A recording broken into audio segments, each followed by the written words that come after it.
मैं भारत को भारतीयता की मान्यता के आधार पर फिर से खड़ा करना चाहता हूं, उस काम में लगा हूं। आंखें, आंखें जो है ना कफ का ही केंद्र है। सबसे बड़ा कफ का केंद्र सिर, दूसरे नंबर पे कान, तीसरी आंख। आंख कफ का केंद्र है और आंख के ज्यादा रोग 99% रोग कफ के रोग हैं। जैसे मैंने आपको बोला ना, आंख में आप बोलते हैं कि हमको कैटरेक्ट हो गया, ये कफ का रोग है। मोतियाबिंद हो गया, कफ का रोग है। ग्लूकोमा हो गया, कफ का रोग है। आंखें लाल हो रही हैं, कफ के प्रभाव। तो आंखों की विशेष देखभाल बच्चों की, ताकि चश्मा ना लगे, अब चश्मा ना चढ़े। अब आंखों में क्या करें जी? कफ को कंट्रोल करने, तेल नहीं डाल सकते आंखों में, क्योंकि तेल और आंखों का मेल नहीं है। आंखों में हमेशा एक फ्लूइड रहता है, तेल में डालें माने तेल उस फ्लूइड में गया तो गड़बड़ करता है। तो आंखों के लिए घी ठीक है, देशी गाय का घी। तो बच्चों को नियमित रूप से देशी गाय का घी आंखों में लगा सकते हैं तो बहुत अच्छा है। देशी गाय का घी ये कफ को शांत करता है। लेकिन आप देशी गाय के घी को उपलब्ध नहीं कर पाते किसी कारण से, तो फिर भागवत जी कह रहे हैं कि कफ को शमन करने वाली एक और चीज है, वो है काजल।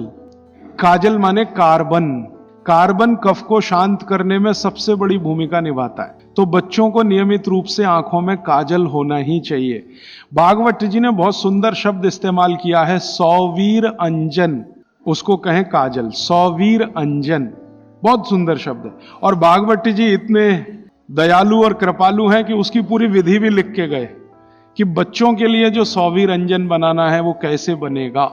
उसमें इस्तेमाल होता है गाय का दूध और दारू हल्दी। दारू हल्दी देखा? जारू हल्दी, एक हल्दी और एक दारू हल्दी। तो दारू हल्दी, गाय का दूध, गाय का घी, ऐसी 5-7 वस्तुओं से बनता है। पूरी विधि किताब में है, मैं ज्यादा समय खराब नहीं करना चाहता। तो बच्चों को नियमित रूप से आंख में काजल, क्योंकि कफ को शांत करे, कान में तेल, सिर पर तेल की मालिश, ठीक है? ये 3 चीजें उनके लिए बहुत आवश्यक है। फिर आगे चलें तो खान पान उनका, कफ के प्रभाव में जो भी बच्चे हैं उनके खान पान में भागवत जी कहते हैं दूध सबसे आवश्यक। दूध, बिना दूध के बच्चों का जीवन नहीं। दूध तो उनके लिए सबसे आवश्यक। दूसरी कोई चीज उनके लिए आवश्यक है, वो है मक्खन। मक्खन, लोनी कहते हैं, मक्खन कहते हैं, लोनी। और फिर तीसरी चीज है घी, उसके बाद तेल, और उसके बाद जो भी आप साधारण चीजें खा रहे हो, गुड़ बच्चों को बहुत ही आवश्यक है।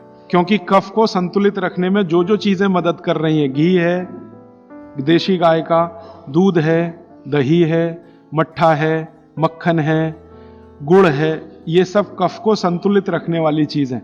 तो ये बच्चों के भोजन में नियमित